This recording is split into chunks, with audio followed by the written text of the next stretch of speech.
Buenas tardes, señor ministro. Asistimos a un episodio más en la colonización de las instituciones y, en particular, de los organismos reguladores y supervisores por parte del Partido Socialista Obrero Español. Asistimos a una nueva demostración que para el Partido Socialista la independencia de las instituciones es una amenaza a su forma de gobierno y a su concepto de democracia. Asistimos a un nuevo capítulo del incesante proceso de control de las instituciones, proceso en el que, por desgracia, ha colaborado en demasiadas ocasiones y de forma entusiasta el Partido Popular. Porque gracias al acuerdo del Partido Popular y del Partido Socialista se han nombrado los miembros del Tribunal Constitucional, Tribunal de Cuentas, Consejo General del Poder Judicial, Junta Electoral Central o la Mesa del Congreso y Mesa de Comisiones Parlamentarias. Hablemos de independencia. Cuando las estructuras de poder influyen en nuestras decisiones y acciones, es crucial recordar que la verdadera fortaleza de una institución, como es el Banco de España, radica en su capacidad para actuar con independencia, autonomía y responsabilidad. Ser independiente del poder que nos ha nombrado significa tener la valentía de cuestionar, de desafiar y de actuar en función de principios éticos y morales, en lugar de ceder a la presión o a las expectativas de quienes han otorgado la autoridad.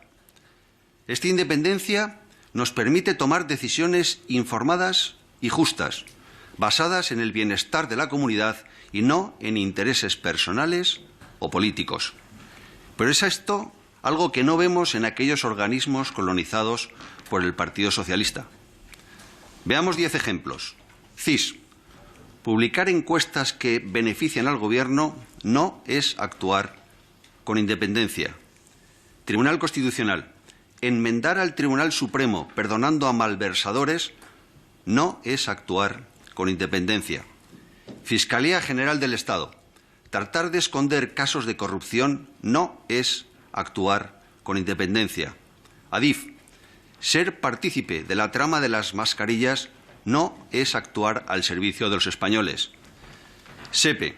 El desvío de fondos y los retrasos en los pagos a los desempleados no es actuar al servicio de los españoles. SEPI. Intervenir las empresas del IBEX 35 poniendo a consejeros amigos no es actuar al servicio de los españoles. Correos. Llevar a la quiebra a una empresa de mensajería en pleno auge de los envíos masivos no es actuar al servicio de los españoles. INE. Cambiar la metodología de las cuentas según el capricho del Gobierno no es actuar con independencia.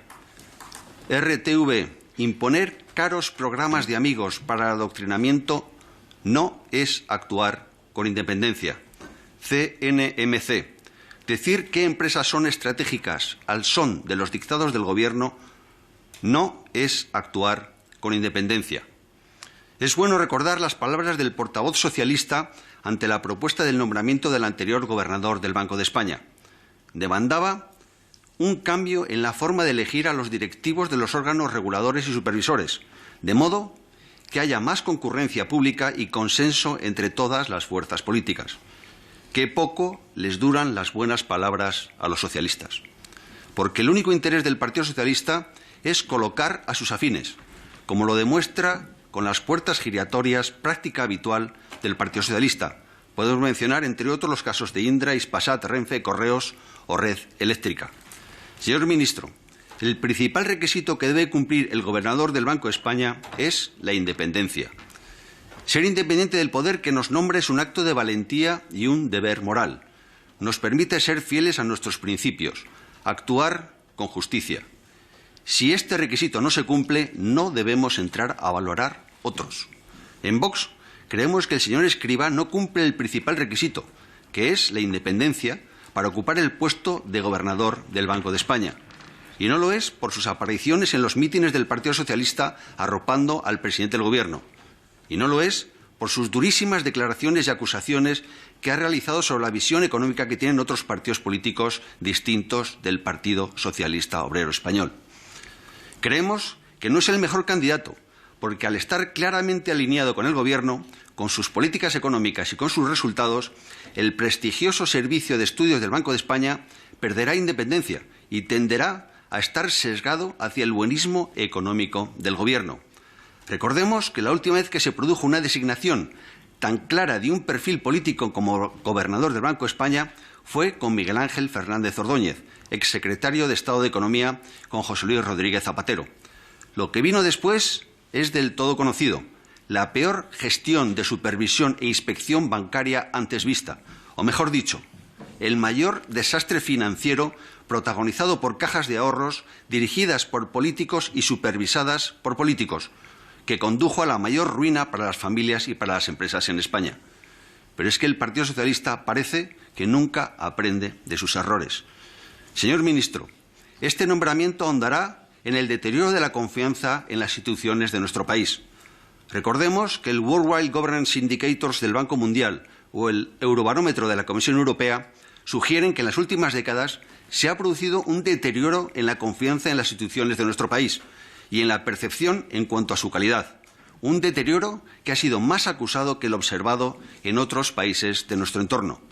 Pues bien, parece que el Gobierno no lo entiende y se propone nombrar a un ministro como gobernador del Banco de España, una de las instituciones españolas más reconocidas en el ámbito económico y financiero internacional. Además, ha sido el propio Banco Central Europeo quien ha alertado de la necesidad de preservar la independencia del Banco de España. Recordemos que en el artículo 130 del Tratado de la Unión Europea se menciona que los países se comprometen a no tratar de influir en los bancos centrales. El Grupo Parlamentario Vox entendemos que los nombramientos por afinidad política conllevan al desprestigio y a la degradación de la institución, y ello va en perjuicio de la credibilidad y en la confianza de la economía española. Y por ello, a la vista de este nombramiento, el Grupo Parlamentario de Vox haremos un seguimiento de cerca de la labor del próximo gobernador del Banco de España, para que la institución preserve su independencia, su rigor y su credibilidad, para que siga siendo un referente a nivel internacional en cuanto al servicio de estudios se refiere, para que el Banco de España tenga un peso específico en el sistema monetario y de supervisión europea. En definitiva, para que el sistema bancario y financiero español esté regulado de la mejor manera para la consecución de los mejores resultados para las familias y empresas españolas. Muchas gracias. Hablemos de independencia, ¿no? Yo creo que es un buen titular, señor Sáez. Aquí déjeme empezar señalando, por supuesto, coincido con la señora Granollers, que tenemos que intentar ir un poco más allá del y tú más, ¿no? La ciudadanía se merece, yo creo que algo más de nosotros y de los que estamos hoy aquí.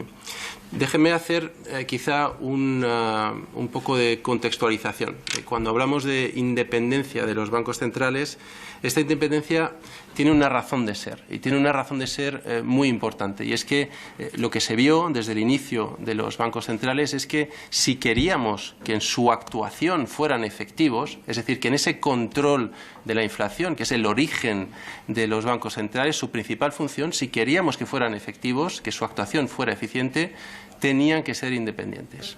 Y base y fruto de esta visión y de esta evidencia clara, tanto por parte de la academia como por parte también, por supuesto, de los agentes políticos, los bancos centrales empezaron a tener una modificación de su normativa, de su legislación. De hecho, casi todos los países avanzados, en la segunda mitad del siglo pasado, sobre todo a finales del siglo XX, pues diríamos que derivaron hacia una mayor independencia, no solo funcional, sino también normativa en su regulación propia. Y atendiendo precisamente a esta realidad, a esta evidencia, lo que sucedió es que en España en el año 1994, cuando era ministro de Economía el señor Solbes, se puso en planta la Ley de Autonomía del Banco de España, que es la ley que protege precisamente esa independencia, esa autonomía del banco, que crea un entorno institucional que asegura esa independencia y que ha asegurado estos últimos 30 años la independencia de la actuación del banco. Pero esto puede sonar a lo mejor demasiado genérico, demasiado general, pero yo creo que merece la pena quizá ir un poco más allá a la hora de definir los elementos de fortaleza o de marco institucional que se consideran importantes a la hora de señalar o de apuntar a la independencia, al grado de independencia o de autonomía de un Banco Central. Y aquí, más allá de basarme en criterios propios, tenemos indicadores, hay métricas objetivas desarrolladas a nivel internacional, rankings en cuanto al grado de independencia, de autonomía de los distintos bancos centrales. Sí, brevemente también, hablando de independencia y dadas los elogios que se han referido al antiguo gobernador del Banco de España, sí me gustaría hacer referencia al último informe anual del ejercicio 2023 del Banco de España.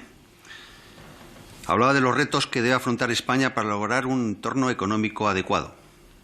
Primero, impulsar el crecimiento de la productividad. Un gobernador del Banco de España que sigue empeñado que en España no tiene un problema de productividad, no es una persona competente. Reducir la elevada tasa de paro estructural en nuestro mercado de trabajo. Un gobernador que habla que España sigue creando y que son la envidia de Europa en cuanto a la creación de puestos de trabajo, no es un buen candidato. Tercero, incrementar el tamaño empresarial y facilitar la reasignación de los recursos productivos entre sectores y empresas. Cuando vea esa necesidad o ese punto en el nuevo informe del Banco de España, podré plantearme si realmente estamos hablando de la persona idónea para dirigir esta institución. Cuarto, favorecer la acumulación de capital humano por parte de la población. Cuando estamos ante un gobierno que ha incrementado los impuestos más de 62 veces en esta legislatura, evidentemente no es la persona idónea para este puesto. Promover la inversión en capital físico y tecnológico y las actividades de innovación. Cuando España sigue a la cola en el gasto de I+D en Europa sobre el porcentaje sobre el Producto Interior Bruto, no me parece que sea la persona idónea para dirigir esta institución.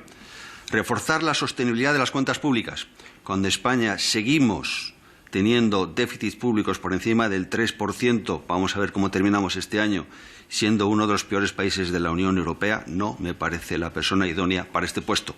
Reducir los desajustes entre oferta y demanda que se observan en el mercado de la vivienda. Cuando en España se ha comprobado y lo han manifestado todas las instituciones del problema grandísimo que tenemos de la vivienda y de acceso a la vivienda por parte de los jóvenes, no me parece la persona idónea para este puesto. Afrontar los múltiples desafíos que plantea el envejecimiento poblacional, la existencia de ciertas bolsas de vulnerabilidad entre los hogares españoles y la transición ecológica. Cuando estamos hablando que España se ha aumentado el índice de pobreza y de exclusión social, no me parece la persona idónea para este puesto. Independencia, señor ministro, significa analizar estos temas como lo hacía el antiguo gobernador del Banco de España. Cuando vea que estos temas se manifiestan en sentido de independencia y un criterio y un análisis profesional, consideraré si esta persona puede ser independiente, no, como lo he expuesto en mi exposición, pero también idónea para este puesto. Muchas gracias. Muchas gracias, señor Sáez.